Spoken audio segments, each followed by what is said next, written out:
Jammu Kashmir union territory की करेंगे, जहां पर इंतजामी सतह पर कुछ बड़े फैसले लिए गए हैं। और शुरुआत में मैंने कहा था कि वो फैसले ऐसे हैं जिनका असर सीधे तौर पर आवाम पर पड़ता है। एक वो वादा था जो मरकजी वज़ीर दाखिला अमित शाह ने जब गुलिस्तान न्यूज़ से बात की थी एक खुसूसी इंटरव्यू के दौरान, तो एक सवाल उनसे पूछा गया था फौजी तनसीबात के मुतल्लिक। एग्जीक्यूटिव एडिटर इशफाक गौहर के सवाल का जवाब देते हुए उन्होंने उसी दौरान जम्मू कश्मीर की खूबसूरती, सकाफत, सयाहत और मजहबी रवादारी की बात की थी। लेकिन इस दौरान टैटू ग्राउंड जो श्रीनगर के अंदर है, उस टैटू ग्राउंड को लेकर भी एक सवाल के जवाब में उन्होंने कहा था कि इसको अम्यूजमेंट पार्क बनाना या इसको फौजी तनसीब में जो इसको तब्दील करना था, वो ऐसा बिल्कुल भी नहीं है। और इंतजामी काउंसिल ने अपना जाकर उसी ग्राउंड के मुतालिक बड़ा फैसला लिया है। टैटू ग्राउंड जिसको तफरी पार्क बनाने के लिए मंजूरी दे दी गई है, तकरीबन 139.4 एकड़ अराजी पर यह तफरी पार्क बनेगी। सरकार के इस फैसले का अवामी हलकों में शुक्रिया भी अदा किया जा रहा है। इंतजामी काउंसिल का इजलास जिसकी सदारत लेफ्टिनेंट गवर्नर मनोज सिन्हा की तरफ से की गई, राजीव राय भटनागर जिनको आर भटनागर आप कहते हैं, वो इस इजलास का हिस्सा थे। और टैटू ग्राउंड ये वही हिस्सा है जिसके लिए आपको याद होगा कि होम मिनिस्टर अमित शाह की तरफ से गुलिस्तान न्यूज़ से बात करते हुए कहा गया था कि इसको फौज से वापस लिया गया है, खाली कर दिया गया। और उसके बाद गालिबन मई की 22 तारीख थी जब ये हुक्मनामा सामने आया था और एक कोर कमेटी बनाई गई थी कि जो थीम पार्क बनेगी टैटू ग्राउंड में, उसका खदोखाल क्या होगा, डेवलपमेंटल एस्पेक्ट क्या होगा। Joint secretary ministry of home affairs जो चेयरमैन बनाए गए थे, 4 मेंबर्स जो इंडस्ट्री एंड कॉमर्स के सेक्रेटरी हैं वो भी इसमें शामिल किए गए थे, उनको जिम्मेदारी दी गई थी। तो उस कोर कमेटी ने जो एजेंडा सामने रखा, जो तफसीलात सामने लाई, जो प्रेजेंटेशन दी कि स्पेशल पर्पस व्हीकल SPV के लिए ये थीम पार्क जो है वो बनाई जाए। Divisional commissioner Kashmir, managing director JKTDC और इंतजामी सेक्रेटरी टूरिज्म डिपार्टमेंट के इस जो कोर कमेटी थी उसमें थे। लेकिन उस कमेटी की रिपोर्ट के बाद बड़ा फैसला हुआ और उस फैसले के तहत यूनियन टेरिटरी के अंदर तफरी पार्क बनाने के लिए मंजूरी दे दी गई है। इससे पहले हम अपने नुमाइंदे के पास जाएं, मजीद क्या बात हुई है। वज़ीर दाखिला अमित शाह की बात आपको सुनाते हैं। जो उन्होंने वादा किया था वो आज तकरीबन 80% से ज्यादा उस पर काम हो गया और वादा तकरीबन पूरा हो गया। गुलिस्तान न्यूज़ के साथ बात करते हुए इसी ग्राउंड के मुतालिक उन्होंने उस वक्त बात की थी। एक विश्व स्तरीय टूरिज्म के लिए ढेर सारा काम हो रहा है। मैंने पहले भी कहा कि दल झील, गुलमर्ग की पहाड़ियाँ और अपना टैटू ग्राउंड को हमने सेना से वापस ले लिया है।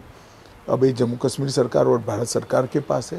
वहाँ विश्व स्तरीय अम्यूजमेंट पार्क बनने जा रहा है, जहाँ कम से कम एक बार घुसोगे तो 4 दिन रहना पड़ेगा बच्चों को लेकर। इस प्रकार की व्यवस्थाएं हुई हैं। और जम्मू कश्मीर के पास खीर भवानी का मंदिर है, शंकराचार्य है, हजरत बाल है, ढेर सारे आकर्षण के केंद्र ऑलरेडी है। इस सब को एक्सप्लोर कर हम एक टूरिज्म का नया इकोसिस्टम बना रहे हैं।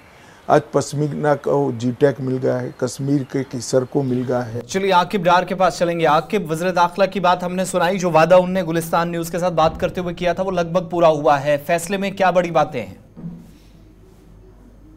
एडमिनिस्ट्रेटिव काउंसिल जिसकी सरबराही जम्मू कश्मीर के लेफ्टिनेंट गवर्नर मनोज सिन्हा करते हैं, और कल ये बात सामने आई है और एक मीटिंग हुई है और उस मीटिंग में ये साफ तौर वाज़ेह किया गया है जो 139.4 एकड़ लैंड, यानी कि उसका मतलब है 1112 कनाल लैंड जो जमीन है जो टैटू ग्राउंड है, इससे पहले वो आर्मी के पास था और उनसे वो लिया गया है और वहां पे अब अम्यूजमेंट पार्क बनाई जाएगी। उसमें बाज़ाब्ता तौर फैसिलिटीज भी रखी जाएगी और कंपनी एक्ट 2013 के तहत इस अम्यूजमेंट पार्क को बनाया जाएगा और उसमें फैसिलिटीज, होटल्स बनाए जाएंगे, hospitality, ride, indoor activities, retails, commercial offices, film facilities, food, beverage जो है वो वहां पे की जाएगी। और इससे साफ तौर ये एक चीज वाजिया होती है कि वहां अगर ये चीज यहाँ पे, क्योंकि जिस तरीके से जम्मू कश्मीर के लेफ्टिनेंट गवर्नर ने कहा कि ये चीज अब जल्द से जल्द बनेगी तो उससे काफी ज्यादा रोजगार भी यहाँ पे बढ़ेगा। और ये शहर के दिल में है,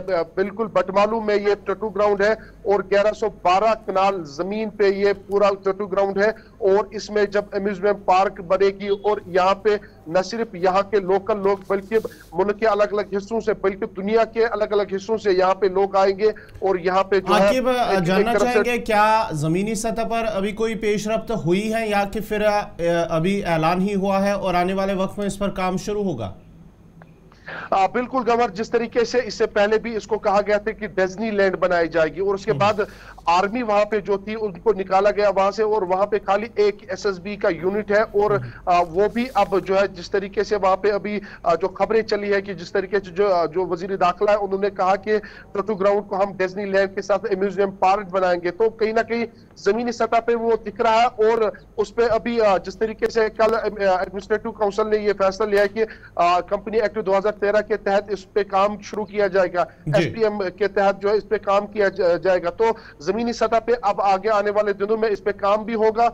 और जिस तरीके से जम्मू कश्मीर के लेफ्टिनेंट गवर्नर कह रहे हैं कि यहाँ पे टूरिज्म को फरोग मिलेगा और यहाँ के जो बेरोजगार नौजवान है उनको रोजगार भी इस चीज से काफी ज्यादा मिल सकता है। जिस तरीके से और जब ये मंसूबा बनेगा तकरीबन होटल्स, हॉस्पिटैलिटी, राइड्स, जो बच्चों के खेलने के लिए भी एक मकाम यहाँ पर बनाया जाएगा, इंडोर अट्रैक्शंस होंगी, रिटेल कमर्शियल दफातर होंगे, फिल्म फैसिलिटी, फूड बेवरेजेस यानी खाने पीने का भी पूरा बंदोबस्त और एक तरह से शॉपिंग मॉल टाइप जैसे आप देखते हैं उस तरीके से इस प्रोजेक्ट को फिलहाल बनाने की तैयारी है। होप सो बहुत जल्द इस पर काम हो। फिलहाल मंजूरी मिल गई है जिस प्रोजेक्ट पर काम कंपनीज एक्ट 2013 के मुताबिक होना। और इस टैटू ग्राउंड के मुतालिक जब भी कोई बड़ा फैसला हुआ तो कुछ पॉलिटिकल पार्टीज़ की तरफ से भी कहा गया कि उन्होंने भी इसमें पेशरफ्त की थी।